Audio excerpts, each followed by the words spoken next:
Good morning, children. Welcome back to online class. And today I'm going to take a class of class 8.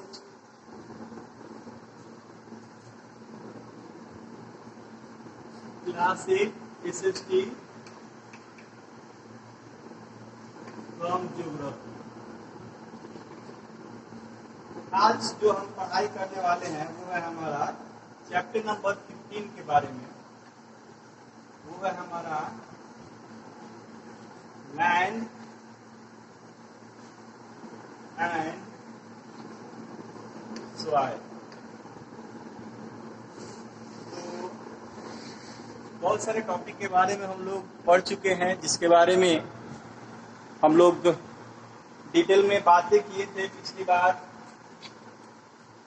Land के use के बारे में, तो land के use के बारे में हम लोग जान चुके हैं और हम लोग बातें भी कर चुके हैं. तो आज जो हम लोग पढ़ने वाले हैं वो है हमारा changing land.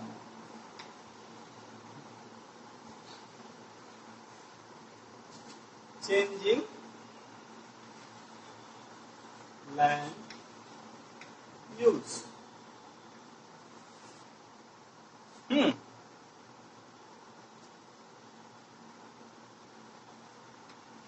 Now, a day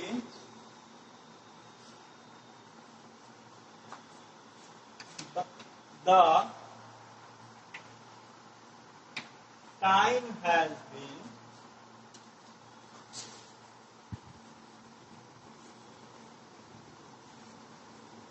changed. Time has been changed.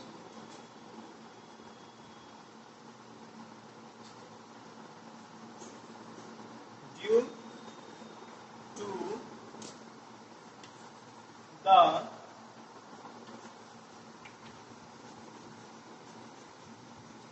increasing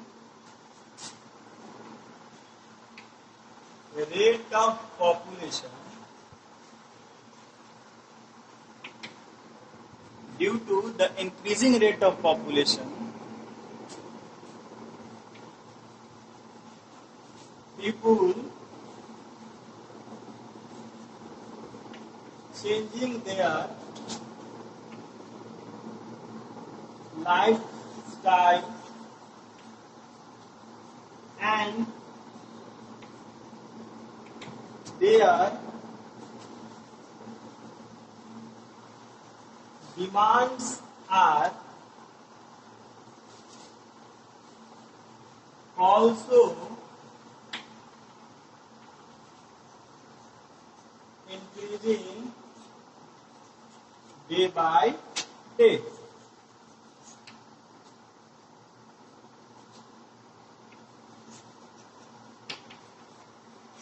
Think of some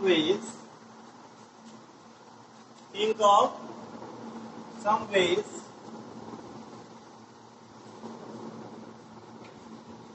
that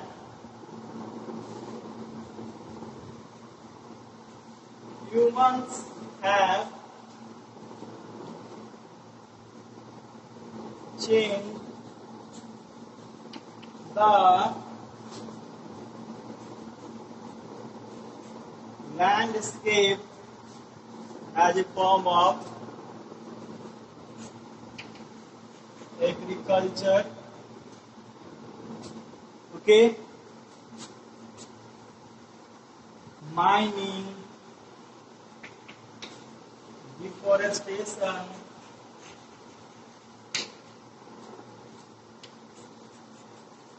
roads and industry. चलिए, तो आज का जो टॉपिक है हमारा वो है चेंजिंग लैंड यूज. आज के परिवेश में, आज के प्रेजेंट सिनारियो में भूमि का जो यूज है वो कैसे जो है वो चेंजिंग होता जा रहा है. देखिए, in from the ancient time people do not have a knowledge about the proper thing of natural vegetation, natural resources, and how to use their resources to make comfortable their life. पुराने जमाने में बहुत पहले की बात है, जब लोगों को यह पता ही नहीं था कि जो रिसोर्सेज भूमि पर मिल रहा है वो तो यूज होते ही हैं, बाद बाकी वैसे भी सारे जो रिसोर्सेज हैं जो भूमि पर नहीं भूमि के अंदर पाए जाते हैं उनको भी जो है यूज करके अपना जीवन जो है वह आसानी से हमारे सुलभ बनाया जा सकता है। उसकी मदद से हम ज्यादा पैसे कमा सकते हैं, उसकी ट्रेडिंग हो सकती है और उसके डिमांड से जो बड़े बड़े जो है वो वाहन चलेंगे, हवाई जहाज चलेंगे, ये लोगों को पता नहीं था।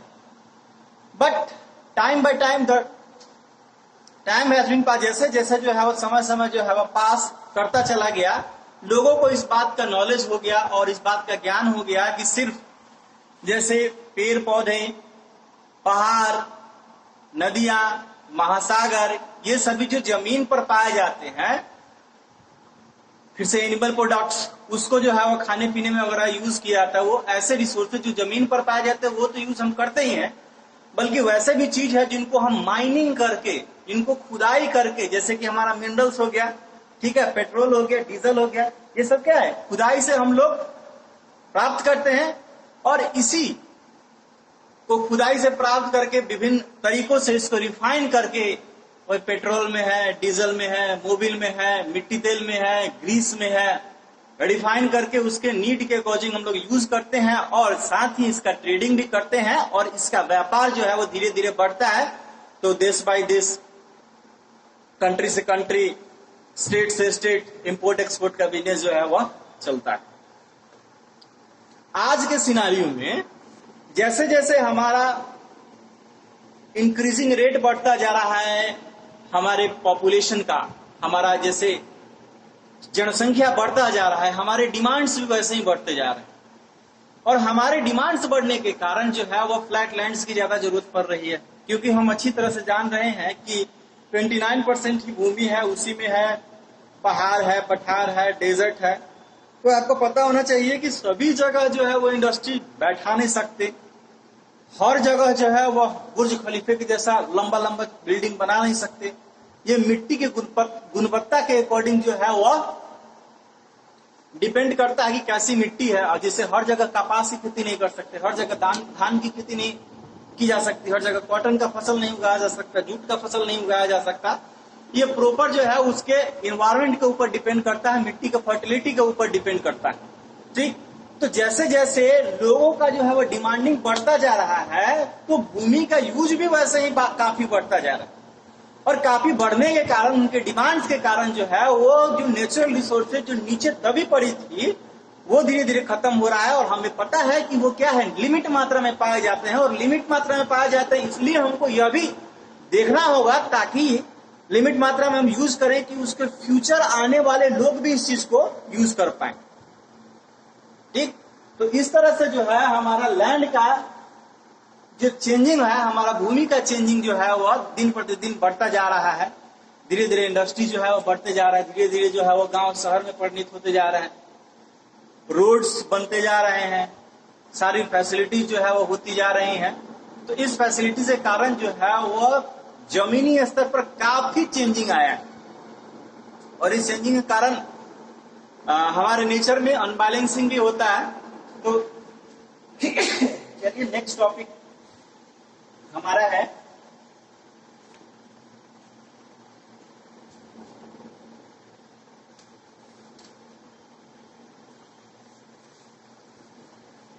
Now the next topic is land degradation. Land degradation आखिरकार क्या है?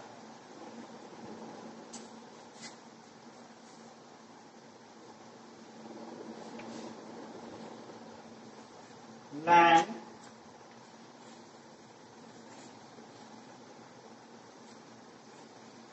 Degradation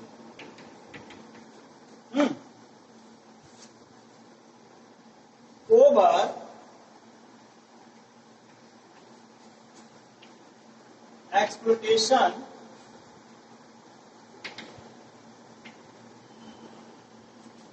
of land resources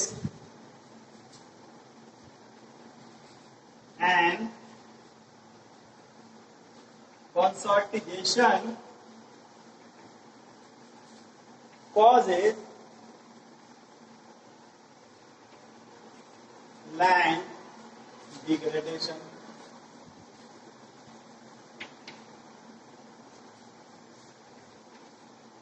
Land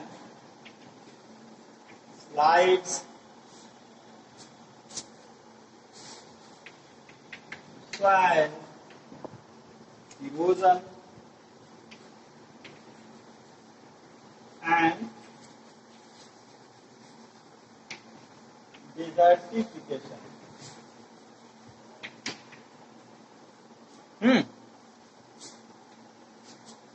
Due to the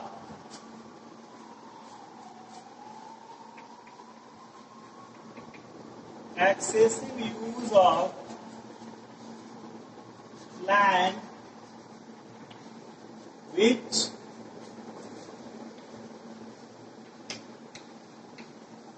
quite over the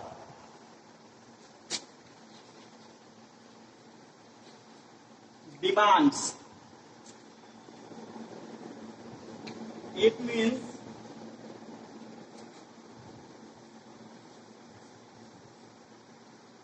in the flat areas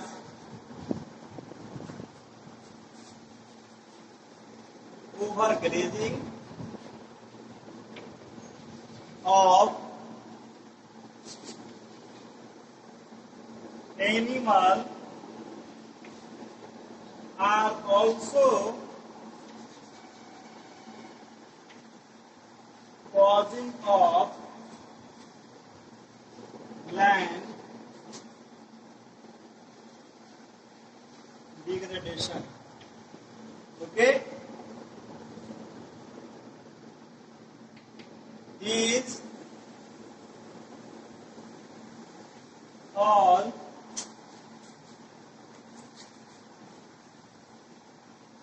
on the other hand,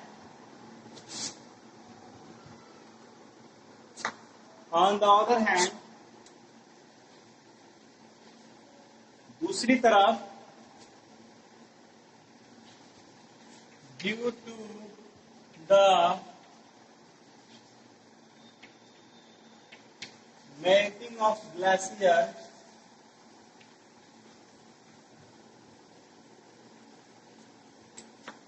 चलिए तो हमारा लैंड डिग्रेडेशन क्या है? ग्रेड से बना डिग्रेड, यानी कि जब काम का स्तर यानी कि लेवल जब मालूम करना होता है तो उस काम को जो है वो ग्रेड में लोग बांटते हैं, grade A, grade B, grade C, grade D.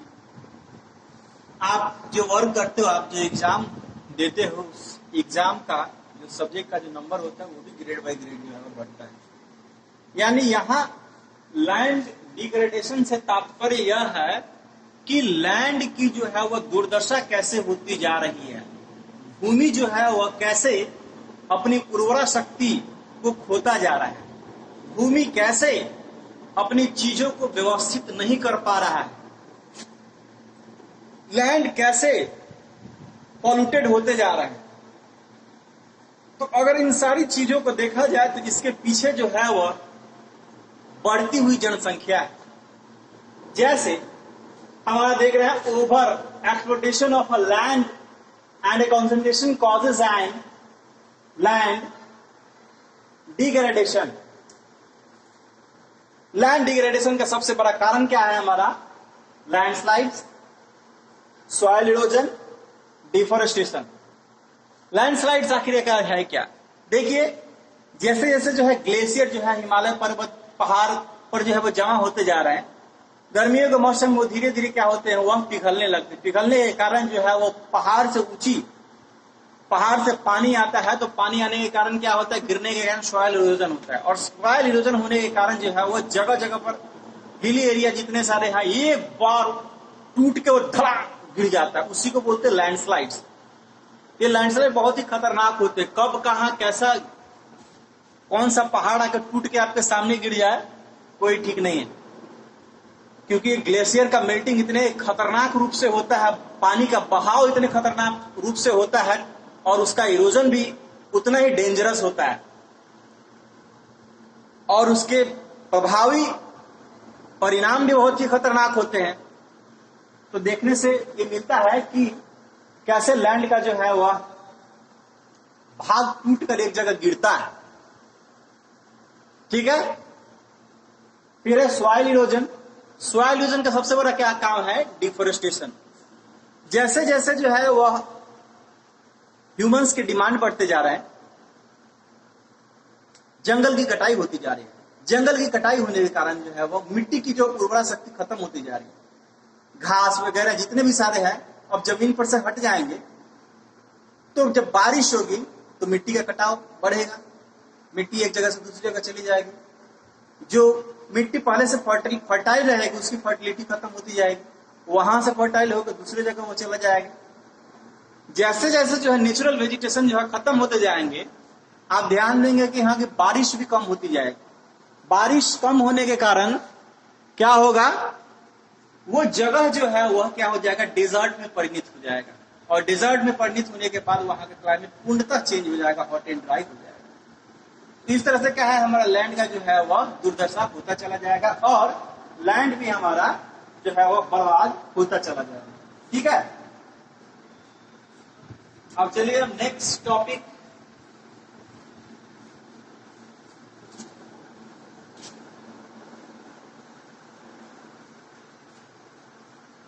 now we will study the next topic, conservation of land resources.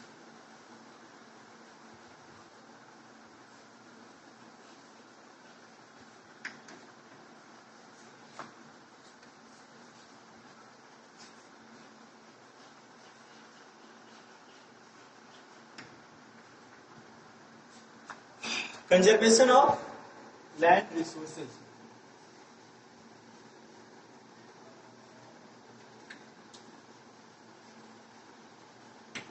Conservation of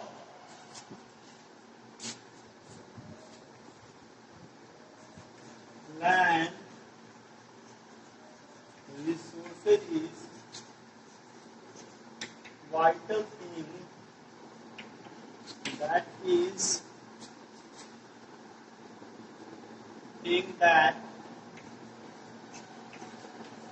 play very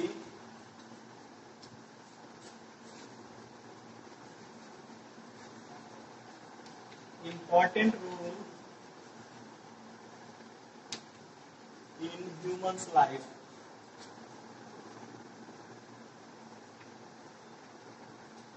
People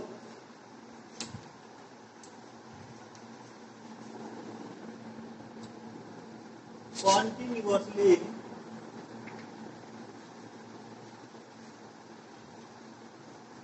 using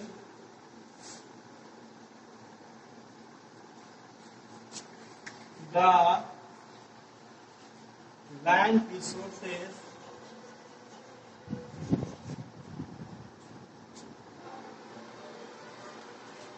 but they do not have any care about that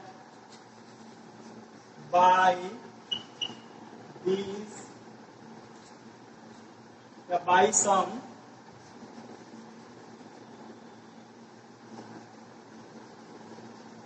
several wrong steps we are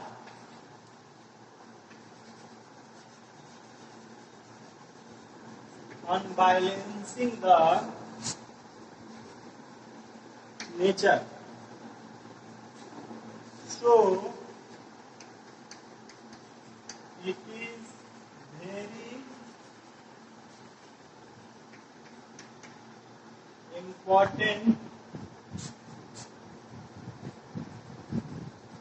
to conserve the land resources for the future use।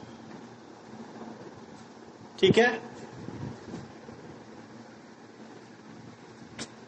चलिए तो दूसरा topic हमारे पास आया है हमारा conservation of land resources. Conservation of, कैसे हमें बचाव करना चाहिए, सुरक्षित करना चाहिए हमारे लैंड रिसोर्सेज का, हमारे भूमि पर पाए जाने वाले वैसे रिसोर्सेज जो भूमि पर पाए जाते हैं। जैसे देखिए रिसोर्सेज तो क्या क्या भूमि पर हमारे पाए जाते हैं, हमारे जैसे नदियां हैं। Nowadays rivers are thinly polluted by only the work of the humans। सिर्फ ह्यूमंस के, मनुष्यों के वर्क के कारण, इंटरफेरेंस के कारण ये नदियां जो है वो क्या है, प्रदूषित होती जा रही है। क्योंकि हमें पता है कि कल कारखाने से निकलने वाले जितने भी सारे जो डेंजरस ऑयल है उसको क्या किया जाता है, धड़ल्ले से नदी में फेंक दिया जाता है। और उसको फेंकने के कारण जो है वो क्या होता है, नदियों का जल स्तर जो है वो बराबर रहता है, लेकिन नदी में पाए जाने वाले एक जो समुदाय होता है, जलीय जंतु होते हैं, उनमें काफी जो है वो क्या होता है, डिसबैलेंस हो जाता है। वो ठीक से जी नहीं पाते, उनका जीना दुभर हो जाता है। क्योंकि हमें पता है कि वो जो पानी के अंदर जो जीव रहते हैं वो जल में घुलनशील H2O हाइड्रोजन का 2 एटम, ऑक्सीजन के एक एटम मिलकर जो है वो वाटर बनता है। और इसीलिए जो है वो जल में आसानी से वो लोग जी लेते हैं और उससे ऑक्सीजन जो आराम से वो ग्रहण कर पाते हैं। लेकिन ये सभी चीज जो है वो मिक्सअप उसमें हो जाती है, तो इम्प्यूरिटी जो आता है, काफी प्रदूषित हो जाता है पानी, जिसके उनका जीना जो है वो मुश्किल हो जाता है। कभी कभी होते हैं मछलियां जो है वो मरने लगती हैं। ठीक दूसरी तरफ हम माइनिंग करते हैं, माइनिंग करने के बाद में हम कोल पाते हैं। हमें पता है कि कोल 1-2 दिन में नहीं बनता, 2 साल 3 साल में नहीं बनता, हजारों साल लग जाते हैं इसको, कई दिनों लग जाते हैं इसको बनने में। तो हमें पता है कि ये सभी चीज जो है वह लिमिट मात्रा में है और लिमिट मात्रा में ही हमको यूज करना चाहिए, लेकिन हम अंधाधुंध यूज किए जा रहे हैं। और इस यूज करने की वजह से हम परंपरागत चीजों पर ध्यान नहीं देते हैं, जैसे टाइडल एनर्जी हो गया, विंड एनर्जी हो गया, ये सब चीजों पर हम लोग का ध्यान नहीं रहता है, जबकि ये सभी चीजें बहुत ही जरूरी है। ये सब भी इलेक्ट्रिसिटी जो है जनरेट कर देती है, लेकिन नहीं, इस पर हमें ध्यान नहीं है। साथ ही एक बड़ा सा भूभाग जिस पर जंगल है, पूरे जंगल की कटाई अंधाधुंध होती जा रही है, क्योंकि लकड़ियां जो है वो बहुत कम मिल रही, लकड़ियों का कॉस्ट ज्यादा होता जा रहा है। जंगल की कटाई से हमारा नेचर का जो बैलेंस है वो अनबैलेंसिंग होता जा रहा है, ऑक्सीजन की कमी होती जा रही है। बड़े बड़े जो है वो गाड़ियां चलने से कार्बन मोनोऑक्साइड की मात्रा ज्यादा होती जा रही है हमारे वातावरण में। तो ये सभी सारी चीजें जो है वो होती जा रही है। दूसरी तरफ ये कुछ सेवरल रॉन्ग स्टेप्स होते हैं जो कि ह्यूमंस के द्वारा लिए जा रहे हैं। जैसे धीरे धीरे हमारा इंक्रीजिंग रेट जो है वो जनसंख्या का रेट जो है बढ़ता तो जा रहा है, तो प्लांट्स जो है जितने कट रहे हैं उतने प्लांट्स हमें लगाने भी चाहिए ताकि बैलेंस हमारा बना रहे। लेकिन हम प्रकृति से छेड़खानी करते हैं, जिसका कारण कोरोना वायरस जैसे बीमारी हमारे यहाँ आते हैं और उसकी वजह से हम घर में छुपे रहते हैं। इसके भी द्योतक हम लोग खुद हैं, हम लोग ही ऐसे ऐसे बीमारियों को ले आते हैं। Human activities are the vital things that are only responsible for such kind of problems. कोविड-19 देख लीजिए, ऐसे ऐसे प्रॉब्लम आ रहे हैं, तो अपने रिसोर्सेज को कंजर्व करना बहुत ही जरूरी हो गया। अगर रिसोर्सेज कंजर्व नहीं होंगे तो एक दिन ऐसा आएगा कि ये लिमिट भी क्रॉस कर जाएगा, ये चीजें खत्म हो जाएगी। आने वाले लोग जो मोटरसाइकिल पर चलते थे वो जानेंगे सिर्फ ये मोटरसाइकिल चला करता था, ये बड़ी बड़ी गाड़ियां चली करती थी। तो ये है हमारा कंजर्वेशन ऑफ लैंड रिसोर्सेज का टॉपिक। तब तक के लिए खुश रहे, धन्यवाद। और फर्दर जो आगे टॉपिक होगी हम अगले क्लास में पढ़ेंगे।